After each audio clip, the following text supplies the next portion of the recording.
Hey, what's good, y'all? It's the Carolina Kid, still here doing again what y'all hate doing. I know, I'm talking about reading. Yeah, and the segment I'm reading on today in the 7 Habits of Highly Effective Families is forgiving. And like I always say, y'all, this that dope you need to get addicted to. This some good stuff right here, man. Listen to this, y'all.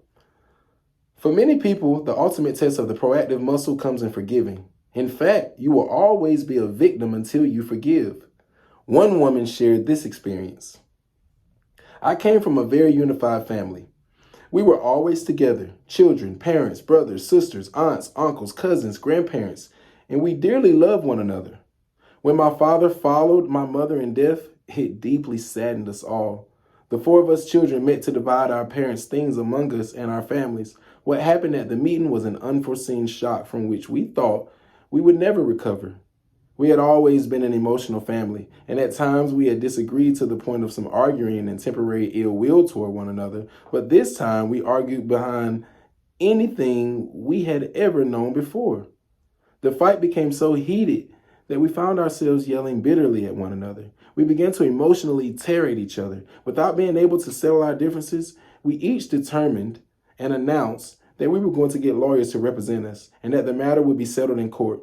Each of us left that meeting feeling bitter and deeply resentful. We stopped visiting or even phoning one another. We stopped getting together on birthdays or holidays. The situation went on for 4 years.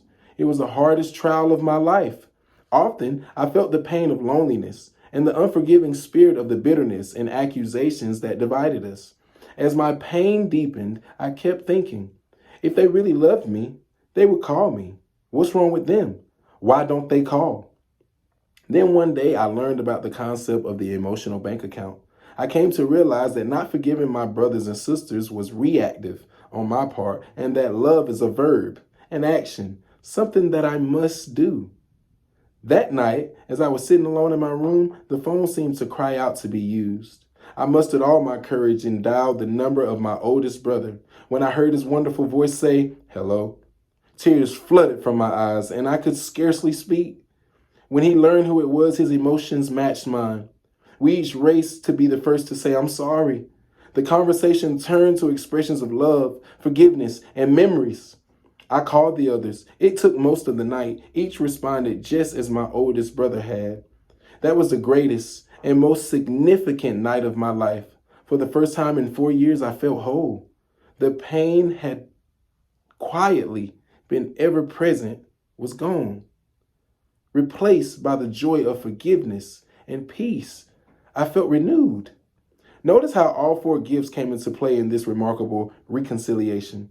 Look at this woman's depth of awareness of what was happening. Observe this woman's connection with her conscience, her moral sense. Also note how the concept of the emotional bank account created a vision of what is possible, and how these three gifts joined in producing the willpower to forgive and connect together again and to experience the happiness that such an emotional reunion brings. Another woman shared this experience. I remember as a child feeling happy and secure. I have warm memories of going on picnics as a family, playing games in the front room, and gardening together. I knew my parents loved each other, and they loved us children. But as I reached my mid teens, things began to change. My dad went on occasional business trips. He began working late at night on Saturdays. The relationship between him and my mom seemed strained. He didn't spend time with the family anymore. One night, as I was returning home from the graveyard shift, as the restaurant I was working at the time, I saw my dad pull up at the same time.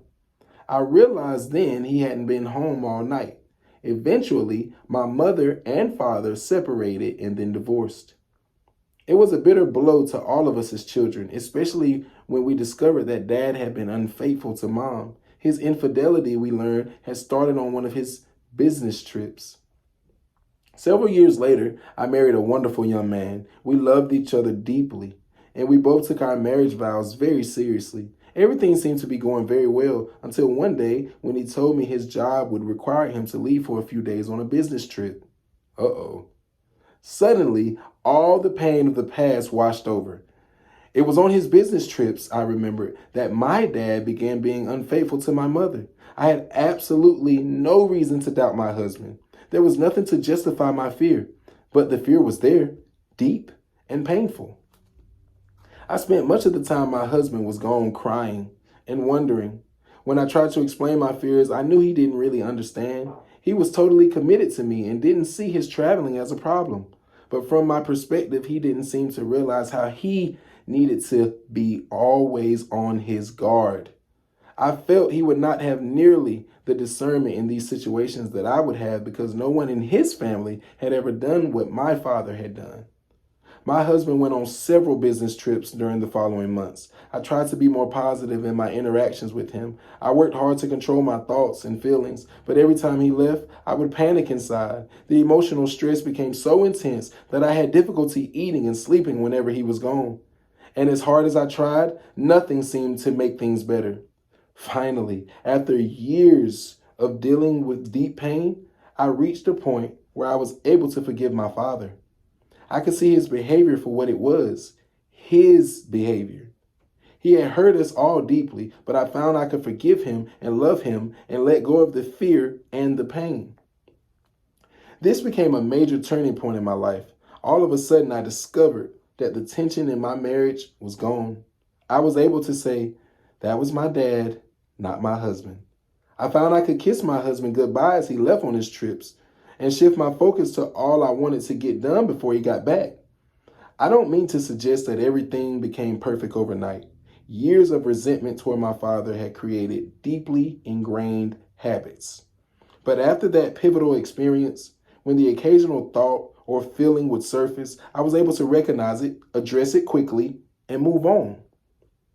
Again, you will always be a victim until you forgive.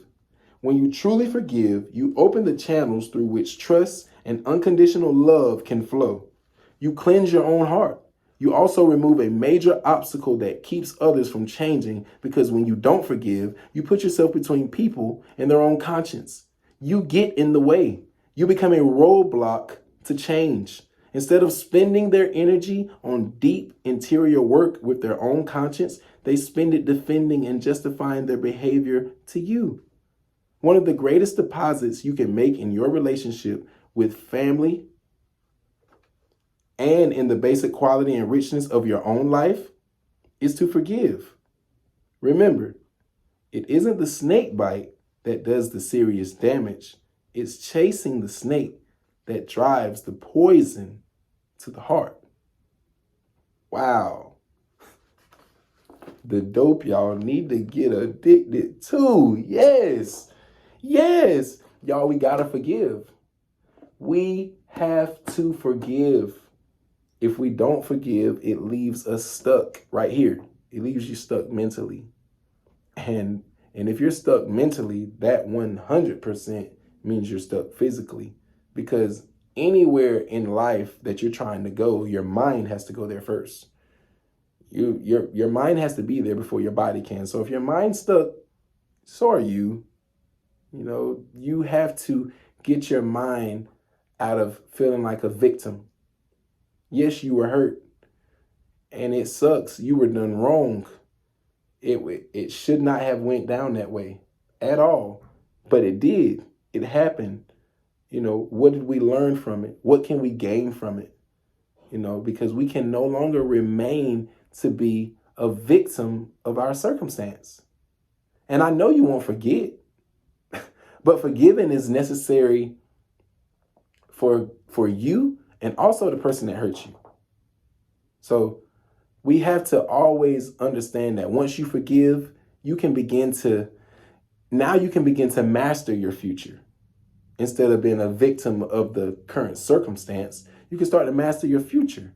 And you also allow the person that hurts you, an opportunity to change and work on themselves without feeling the need to justify or defend their wrongdoings towards you, you know, from the past. So like we have to remember, like, forgiving does so much for everyone involved. Like it's a very powerful word But it's a very powerful action as well. Like, it has to be done. You have to not just say it, you got to mean it. You got to do it. You got to really forgive, you know.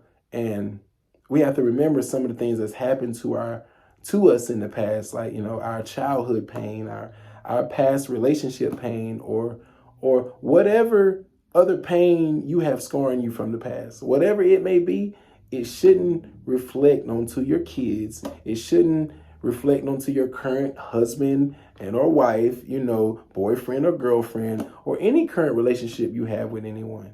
You know, it shouldn't reflect on them. You know, your mirror of pain is your mirror of pain. You have to look into your own mirror and figure how to mend all of these broken cracks in it. Like, how do I get this? How do I build the confidence within this person that's been stripped, you know, from my confidence? Or how do I build trust into this person that's stripped that trust from me? You know, you have to do that within yourself. You know, don't allow someone else to hold your mirror, and then now because you see them in your mirror, you know, now it's cloudy. You know, now you're placing blame and responsibility and holding them accountable for things that you went through. That's your pain. You know, you hold your pain, you fix and mend your pain. It's good to have someone that's on your side to actually help hold you accountable to your own pain. But, you know, you have to do that. You got to deal with some of the choices and decisions and problems that you caused and or made or was a part of. You have to do that. You know, so that's really what. No, I will say one more thing. You know, don't when it comes to forgiving, we have to make sure that we're not being a roadblock. You know, once you forgive, like really forgive, do not block other people. Like, don't become an obstacle because of your past pain. Like, you must forgive, because if you don't, now you're blocking potential blessings from becoming kinetic. And that's a big issue. That's a big issue. You can't be blocking your blessings now. You can't be doing that. You know, you'll be blocking them from yourself, from the people that hurt you, and from the person that you're currently dealing with, or the situation that you're currently in. You're like, you'll be blocking your blessing. So, you know, all I gotta say, you know, to wrap it up, y'all, is forgive and move on. All right, kid out.